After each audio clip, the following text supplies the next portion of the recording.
si amoniaknya akan terlepas dan biasa menjadi bom waktu.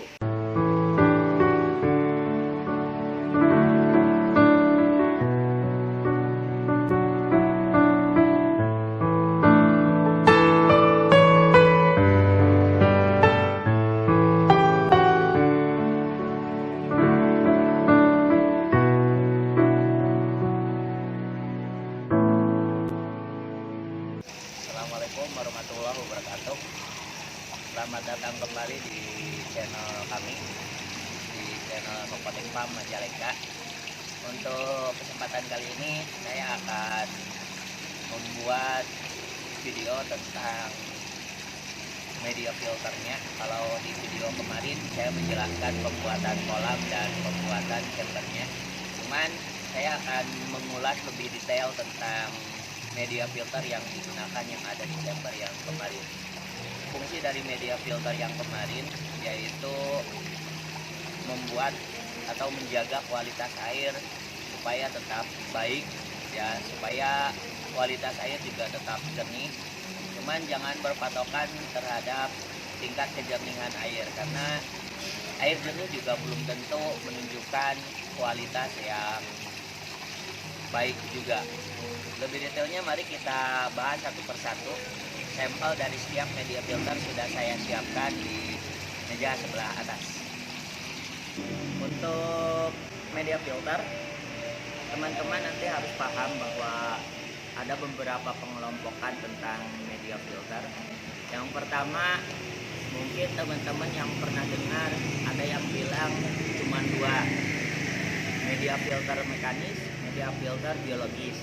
Kemudian ada juga yang bilang media filter biologis, media filter mekanis, media filter kimia. Kemudian ada lagi yang bilang tambahan satu lagi yaitu lainnya.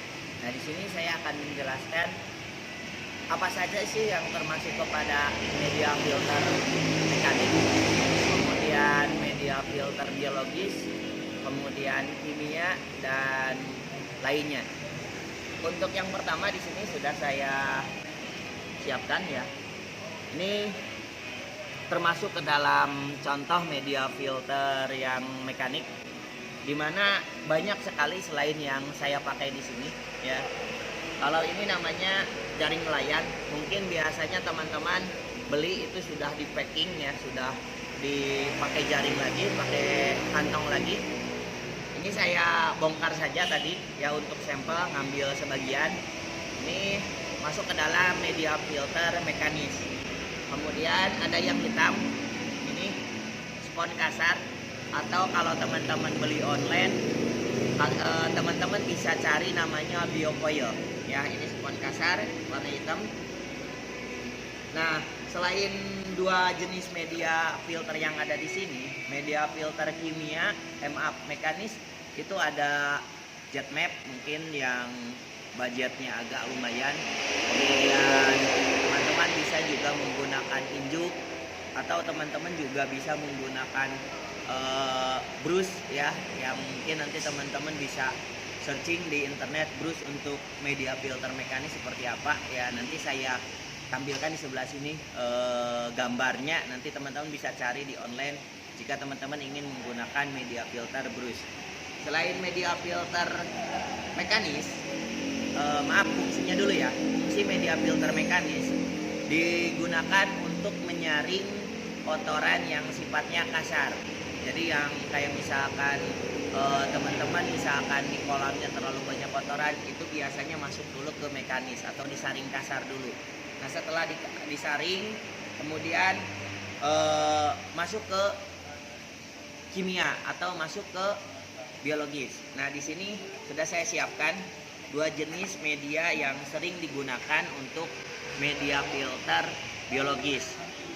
Untuk media filter biologis yang paling banyak digunakan itu biasanya biobol, seperti ini, ya, biobol. Jadi di biobol ini fungsinya untuk rumah bakteri, di mana setelah difilter itu biasanya bakterinya masih lolos karena tidak terfilter. Nah, si bakterinya itu akan berdiam atau nanti akan hidup di tempat ini nantinya.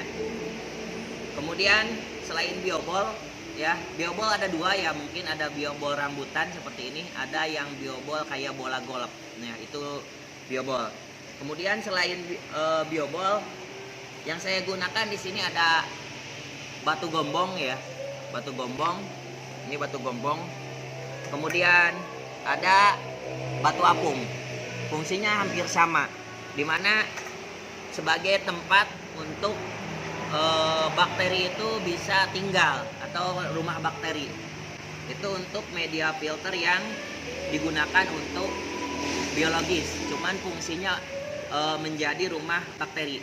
Kemudian selain menjadi rumah bakteri, di biologis juga itu biasanya saya masukkan ada yang namanya karang jahe seperti ini ya. Ini karang jahe ya, ini karang jahe. Fungsi karang jahe itu untuk menstabilkan pH ya, untuk menstabilkan pH, dimana selain untuk menstabilkan pH, biasanya karang jahe juga digunakan untuk menetralisir bau amis ya, sama seperti batu apung. Jadi jika teman-teman kolamnya tercium bau amis, nah silahkan teman-teman coba menggunakan batu apung media filternya dan karang jahe. Selain karang jahe, media biologis lainnya yang digunakan untuk penstabil pH itu biasanya digunakan kulit kerang ya, atau disebut dengan olister ya. Ini sampel-sampelnya ya. Ini kulit kerang, fungsinya sama seperti karang jahe untuk menstabilkan pH. Nah, itu beberapa jenis yang masuk kategori filter biologis. Dan selain yang ada di sini ya, teman-teman mungkin bisa mengenal ada yang namanya bioring ya, bioring. Itu teman-teman biasanya sering menggunakan bioring, atau teman-teman juga bisa menggunakan kristal bio, itu hampir sama ya. Cuman bedanya kalau misalkan yang saya gunakan di sini dengan tadi menggunakan bioring, menggunakan kristal bio, itu biasanya di harga yang berbeda. Kalau teman-teman menggunakan mempunyai budget yang maksimal atau budget yang lumayan besar, itu teman-teman lebih bagus menggunakan media filter biologisnya dengan tadi bioring atau menggunakan biokristal. Kemudian setelah masuk ke mekanis, kotoran kasar disaring ya. Kemudian teman-teman nanti akan masuk ke biologi seperti yang saya jelaskan. Nah, tadi juga di awal saya singgung bahwa untuk media filter itu ada yang namanya kimia. Nah, biasanya kalau yang menambahkan kimia itu teman-teman bisa mencari yang namanya batu jeloid. Ya, batu jeloid ini digunakan untuk menyerap amoniak ya, sama seperti yang ada di sini ya. Itu seperti batu gombong, batu apung, itu sama menyerap amoniak. Cuman untuk batu jeloid itu sekarang sudah banyak sekali jarang digunakan ya, sudah jarang sekali digunakan. Jadi teman-teman kalau misalkan menggunakan batu jeloid, itu pantrangan yang terbesar dalam menggunakan batu jeloid adalah teman-teman tidak boleh menggunakan garam di kolamnya apabila di media filternya terdapat batu jeloid. Karena jika teman-teman memberikan garam ke kolam yang ada filter yang ada filter batu jeloidnya, teman-teman nanti si amoniaknya akan terlepas dan biasa menjadi bom waktu. Makanya banyak teman-teman pecinta atau penghobi koi itu sudah jarang menggunakan batu jeloid. Kemudian selain filter kimia, teman-teman juga tadi saya singgung juga tentang lainnya.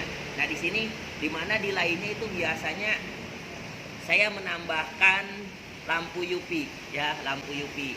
Jadi kalau saya buat chamber yang menggunakan tiga tempat chamber ya, berarti biasanya saya isi dengan mekanik, biologis, terakhir itu pompa dan lampu UV ya.